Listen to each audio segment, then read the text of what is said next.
अस्सलामुअलैकुम, welcome to my YouTube channel. हमने start किया चैप्टर नंबर 3 और आज जो लेक्चर है हमारा वो है कंसेप्चुअल क्वेश्चंस। पहला कंसेप्चुअल क्वेश्चन देखते हैं कि when a motorcyclist hit a stationary car he may fly off the motorcycle and driver in the car may get neck injury. अब वो कह रहे हैं कि जब मोटरसाइकिलिस्ट एक कार को हिट करता है, उनका एक्सीडेंट होता है, मोटरसाइकिल कार को मारता है, तो फिर जो मोटरसाइकिल है वो आगे की तरफ उड़ के चला जाता है और ड्राइवर जो होता है उसकी गर्दन पे ज़ोर से लगती है। ऐसा क्यों होता है? अच्छा, ये जितने आंसर्स हैं टू द पॉइंट और इजी वर्डिंग में, इसलिए आपने वीडियो को एंड तक देखना है और वीडियो को लाइक भी करना है अगर आपको पसंद आती है तो। When a motorcyclist hit a stationary car, जैसे ही मोटरसाइकिलिस्ट हिट करेगा स्टेशनरी कार को, the rider is thrown forward due to sudden stop, तो जो मोटरसाइकिल चला रहा है वो थ्रोन फॉरवर्ड आगे की तरफ गिरेगा ड्यू टू सडन स्टॉप, क्योंकि एकदम से अचानक से रुकावट आई है ना, अचानक से ब्रेक लगती है, इसकी वजह से। द कार ड्राइवर में गेट अ नेक इंजरी, और जो कार ड्राइवर है उसको गर्दन पे लग सकती है, इंजरी आ सकती है, because their head jerk from the impact, क्योंकि जर्क का मतलब है कि उसका जो सर है उसको झटका लगेगा, और झटका एकदम से उसकी गर्दन पे लगने की वजह से क्या हो जाएगा, स्ट्रेन इन द नेक या फिर इंजरी इन द नेक आ जाएगी। नेक्स्ट क्वेश्चन है कि ऑटम्स में when you shake a branch the leaves are detach, जब आप ऑटम्स ख़ज़ा के मौसम में किसी भी दरख्त को झाड़ते हो, ठीक है, तो शेक करते हो, तो फिर उसके सारे पत्ते जो होते हैं वो नीचे गिर जाते हैं। ऐसा क्यों होता है? In autumns when you shake a tree the leaves detach because the connection between leaves and branch weaken, क्योंकि जो कनेक्शन है लीव्स और ब्रांचेस के दरमियान, जिस शाख पे पत्ते लगे होते हैं उनके दरमियान कनेक्शन जो होता है वीक हो चुका होता है। Shaking create a force, shaking की वजह से फोर्स लगेगी that cause the leave to detach as a branch move, ठीक है, उसकी वजह से फोर्स लगने की वजह से वो जो ब्रांच से लदा हो जाते हैं नीचे गिर जाते हैं। नेक्स्ट क्वेश्चन है why it is not safe to apply brakes on the front wheel of the bicycle, के जो बाईसाइकिल की फ्रंट व्हील होती है उसको लगाना सेफ़ क्यों नहीं होता? उसको लगाना इसलिए सेफ़ नहीं होता क्योंकि उसको लगाने की वजह से बाइक जो आपकी है वो आगे की तरफ गिर सकती है। दूसरा ये कि अगर आप वो लगाओगे तो जितना भी वेट है बाइक का सारा आगे शिफ्ट होगा और फिर उसकी वजह से कंट्रोल को लूज़ कर देता है और फिर वो सारा साइकिल ऐसे आगे गिर जाएगी। तो it is not safe to apply brakes only on the front wheel of the bicycle, सिर्फ फ्रंट व्हील ऑफ बाईसाइकिल की ब्रेक लगाना सेफ इसलिए नहीं है क्योंकि it cause the bike to flip forward, इसकी वजह से बाइक आगे गिर सकती है। When you brake hard with front wheel, जब आप ब्रेक अप्लाई करते हो फ्रंट व्हील की तो बाइक वेट शिफ्ट फॉरवर्ड, तो बाइक का जितना वेट है वो आगे की तरफ गिरता है and you could lose the control, और आप कंट्रोल जो उसको लूज़ कर देते हो और फिर आप गिर जाते हो। Using both front and rear brakes, आगे की और पिछली ब्रेक्स यूज़ करना, दोनों को अगर आप दोनों को इकट्ठा यूज़ करोगे ना तो वो सेफ़ होता है। सिर्फ आगे वाली यूज़ करोगे तो बाइक आपकी आगे की तरफ गिर जाएगी क्योंकि उसका वेट सारा आगे लग जाएगा। नेक्स्ट है कि ये इंपॉर्टेंट है कि deduce Newton's first law of motion from Newton second law. First law से आपने सेकेंड लॉ को यूज़ करते हुए आपने फर्स्ट लॉ को निकालना है। सो जो आपके पास फर्स्ट सेकेंड लॉ होता है वो क्या होता है कि force is equals to M A. First law सबसे पहले होता क्या है? अगर आप फर्स्ट लॉ देखो तो वो ये कहता है कि आपके पास जो फोर्स है वो क्या होती है, ज़ीरो। मतलब अगर एक ऑब्जेक्ट है वो रेस्ट पे पड़ा हो तो रेस्ट पे ही पड़ा रहेगा जब तक मैं इसके ऊपर फोर्स ना लगाऊं, और अगर कोई ऑब्जेक्ट मूव कर रहा है कि स्पीड के साथ, तो वो मूव करता रहेगा उसी स्पीड पे उसी डायरेक्शन में जब तक मैं इसको फोर्स लगा के उसको रोकूँ ना या और ना तेज़ करूँ, ठीक है। तो अगर कोई ऑब्जेक्ट है वो रेस्ट पे पड़ा रहेगा, और अगर वो मूव कर रहा है तो मूव ही करता रहेगा एक ही स्पीड के साथ जब तक कोई फोर्स ना लगे। तो इसी को हमने न्यूटन सेकंड लॉ से निकालना है। न्यूटन सेकंड लॉ होता क्या है? F is equals to M A. अगर आप देखो तो एक्सेलरेशन की वैल्यू डाल सकते हो V F minus V I over D, लेकिन अगर आप यहाँ तक ही रहो F is equals to M A, जब आपने फर्स्ट लॉ में क्या होती है, फोर्स जीरो होती है, आप फोर्स को यहाँ पे जीरो पुट करो तो फिर क्या होगा, एक्सेलरेशन भी ज़ीरो हो जाएगी। क्यों? क्योंकि आपने कहा है कि force is equals to M A. जब आप फोर्स को ज़ीरो पुट कर रहे हो तो zero is equals to M A का क्या मतलब है कि एक्सेलरेशन भी क्या है, ज़ीरो। तो एक्सेलरेशन ज़ीरो होने का क्या मतलब है कि object will not change it's state of motion, कि ऑब्जेक्ट अपनी स्टेट ऑफ मोशन को चेंज नहीं कर रहा इफ जब तक वो कोई एक्सटर्नल फोर्सेस के ऊपर नहीं लगेगी। वही बात आगे, जैसे फर्स्ट लॉ कहता है कि अगर कोई रेस्ट पे पड़ी है रेस्ट पे पड़ी रहेगी, और अगर कोई ऑब्जेक्ट मूव कर रहा है एक कांस्टेंट स्पीड के साथ तो वो उसी स्पीड के साथ मूव करता रहेगा जब तक कोई फोर्स नहीं लगेगी, ठीक है। तो इस केस में भी हम कह देते हैं एक्सेलरेशन जीरो होगा, तो बात वही आगे दोबारा हमने it will remain at rest और continue to be moving with uniform speed unless no force acts on it. उसके बाद है कि action and reaction are equal but opposite in direction, this forces always act in pair, का ये हमेशा pair के form में एक्ट करेंगी। Do the balance each other, क्या वो बैलेंस भी करती हैं एक दूसरे को? Can bodies move under action और रिएक्शन पेयर? क्या बॉडी मूव भी करता है जब एक्शन और रिएक्शन का पेयर होता है? सबसे पहले तो हम देखते हैं कि एक्शन और रिएक्शन जो होते हैं वो equal in size but opposite in direction, direction उनकी ऑपोजिट होती है। They do not balance each other, balance नहीं करती क्योंकि डिफरेंट ऑब्जेक्ट्स पे लग रही होती हैं। अगर आप इसको देखो तो हमने यहाँ पे देखा था,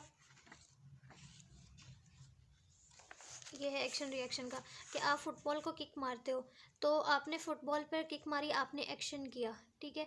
तो जो फुटबॉल है वो भी इन रिटर्न आपके ऊपर जो है फोर्स लगाएगी, वो उसका रिएक्शन होगा, ठीक है। तो आपने फुटबॉल पे फोर्स लगाई और फुटबॉल भी आप पे फोर्स लगाएगी, तो ये अलग अलग बॉडीज़ पे लग रही है। आप फुटबॉल पे लगा रही है, फुटबॉल आप पे लगा रही है, तो आप पे भी लग रही है और बॉल पे भी फोर्स लग रही है, दोनों डिफरेंट बॉडीज़ हैं, तो ये बैलेंस नहीं कर सकती एक दूसरे को क्योंकि ये डिफरेंट ऑब्जेक्ट्स पे लग रही होती हैं। For example when you push a wall, इसी तरह जब आप एक वॉल पड़ी हुई है, आप उसके ऊपर क्या कर रहे हो, आप when you push a wall, आप वॉल को धक्का लगाते हो तो wall pushes back on you, तो वॉल भी आपके ऊपर धक्का लगाएगी विद इक्वल फोर्स, उसी फोर्स के साथ जिस फोर्स से आप उस पर धक्का लगा रहे हो।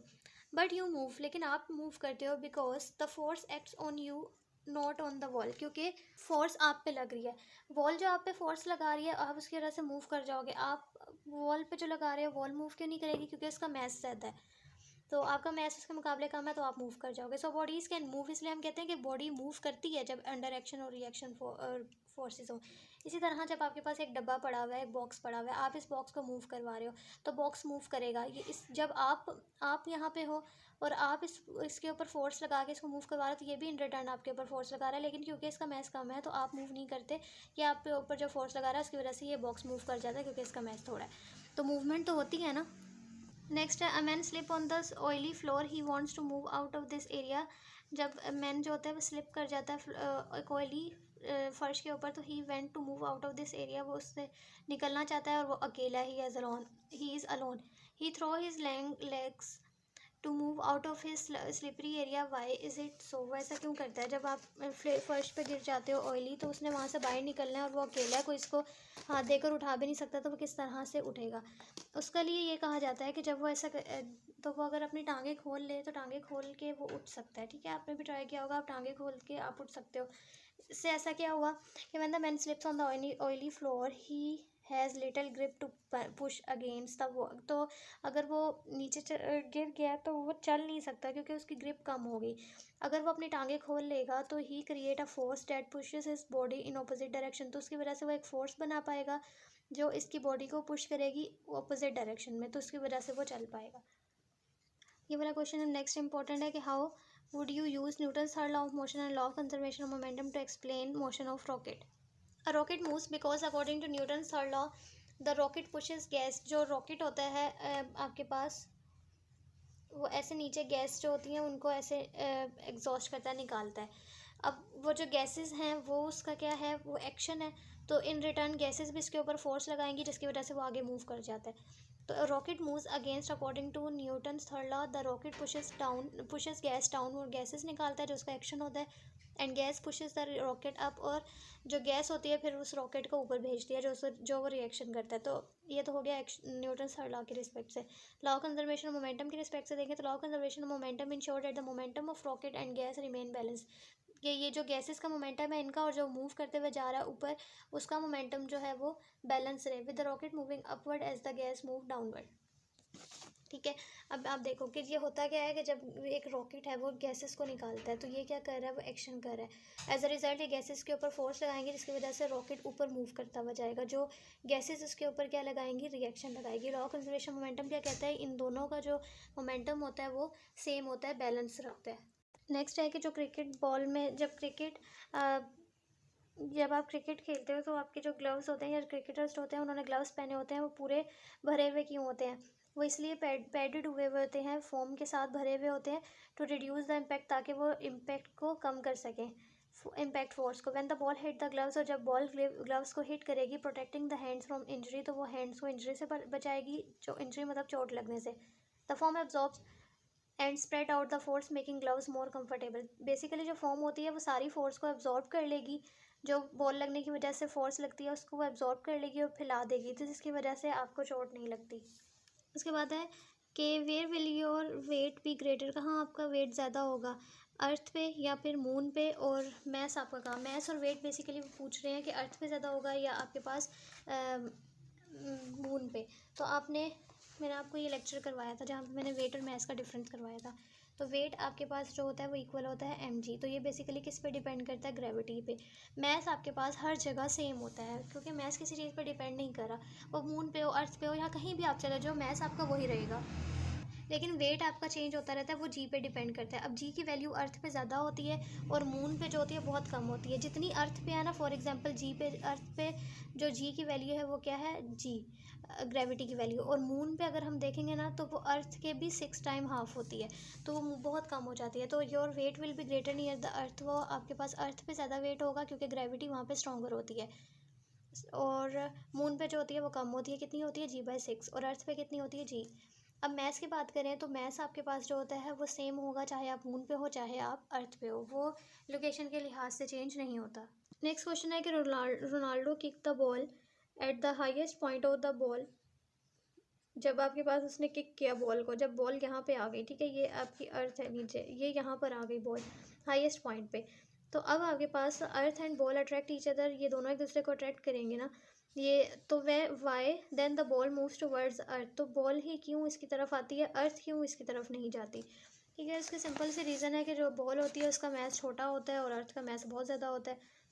तो the ball and the earth attract each other with same force, the earth mass is much larger than the ball, this mean that the earth does not move towards the ball, जिसकी वजह से अर्थ move नहीं कर सकती ball की तरफ, while the ball move towards the earth, ball कर सकती है मूव क्योंकि उसका मैस जो होता है वो स्मॉल होता है।